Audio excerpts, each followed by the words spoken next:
Hey friends, this is really a great pleasure and honor for me that you have listened to this book with so much excitement.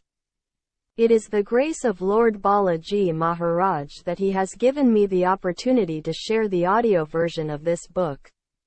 Now enjoy this chapter and get some new information with fun. Chapter 12.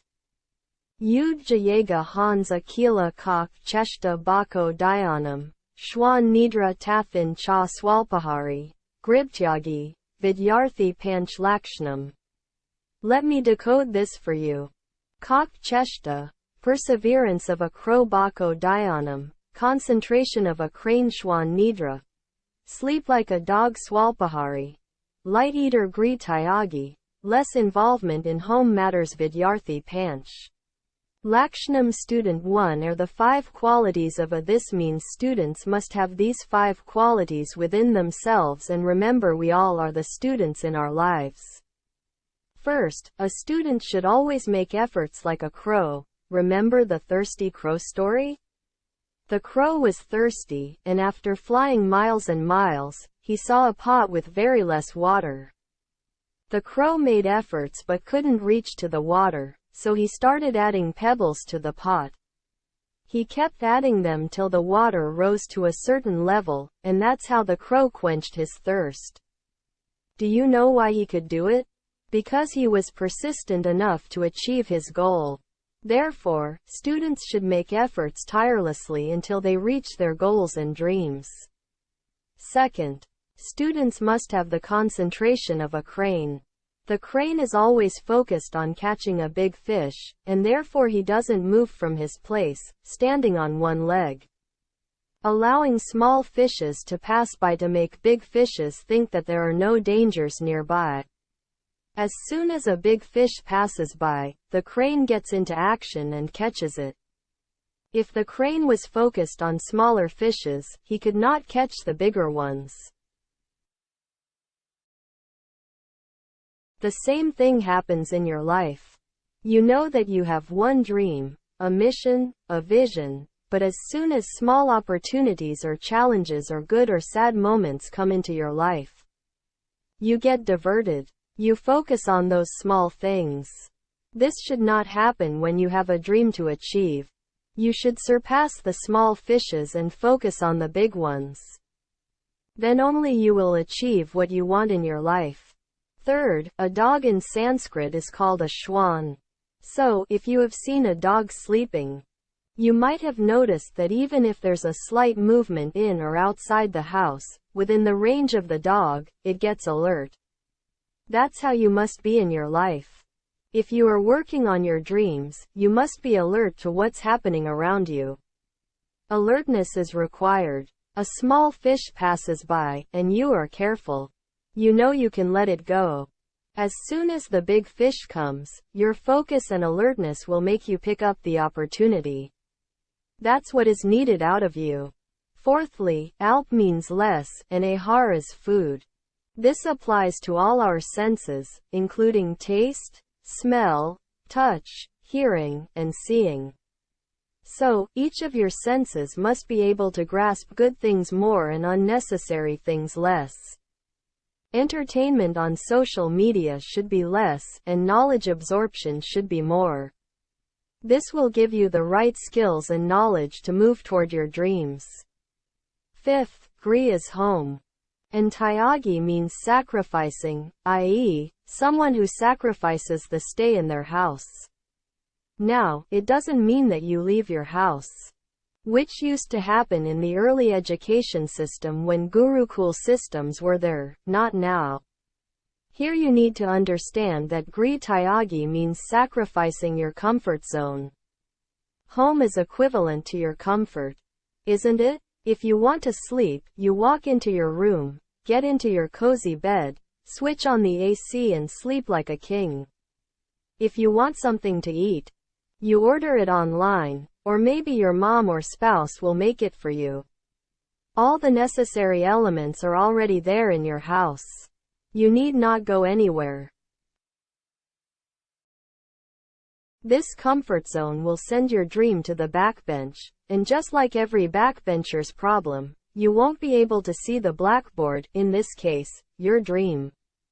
You must sacrifice your comfort zone and get into the challenge zone. Then only you will conquer the hurdles coming your way and stay focused on your dreams. Recently, I visited Mahabalipuram, Chennai. My mentor Siddharth Rajsekar has organized an event for quantum members of Internet Lifestyle Hub. On one of the days when we got some free time, I visited the world's second largest seashell museum that is in Mahabalipuram. After reaching there, I learned that the museum was built by Raja Muhammad, a passionate collector of seashells. He started collecting them from Pomban Islands and later made his small museum.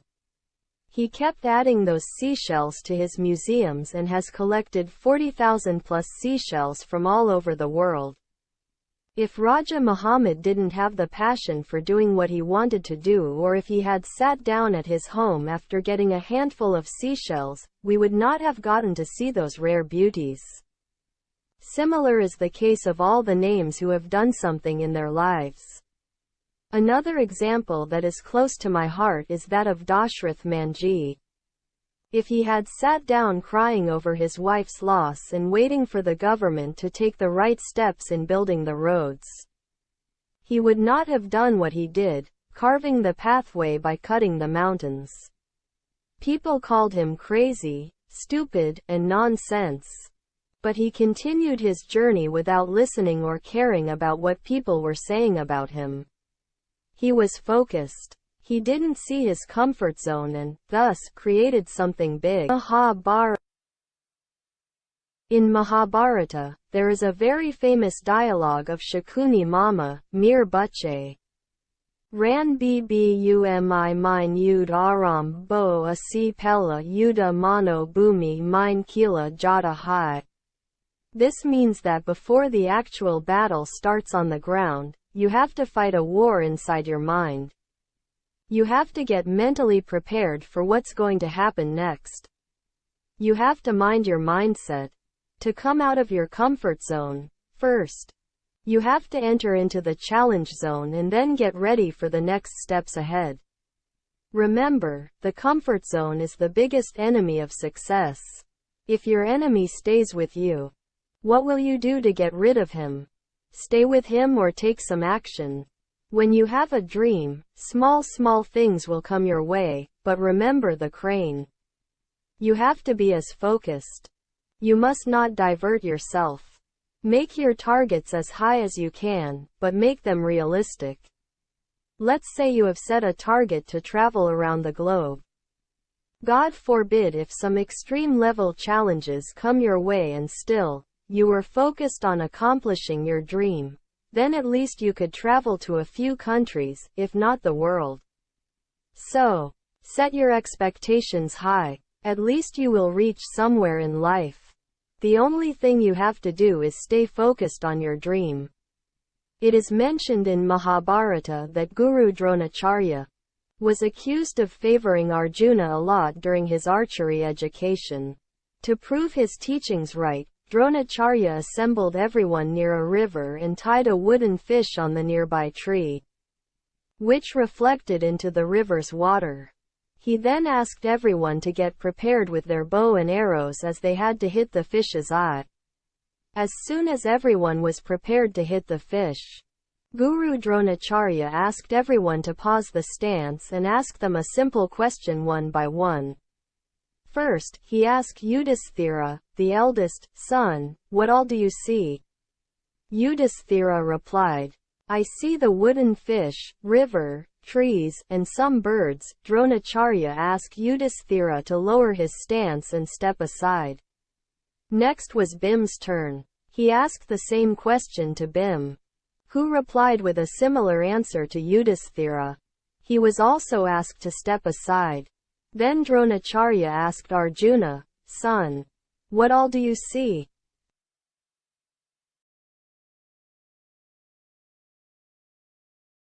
Arjuna's reply was, "The fish's eye."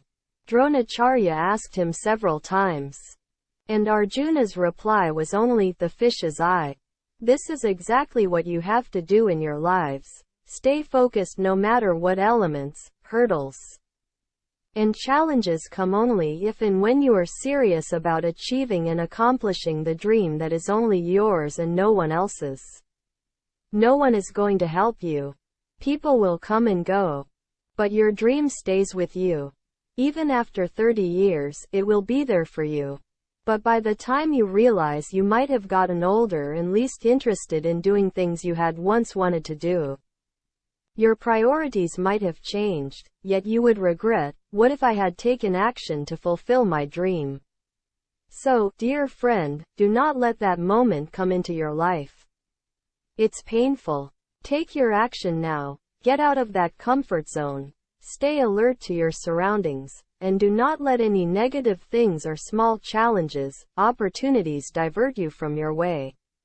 In the last, I'm sharing one worksheet that will help you analyze your progress from comfort zone to challenge zone.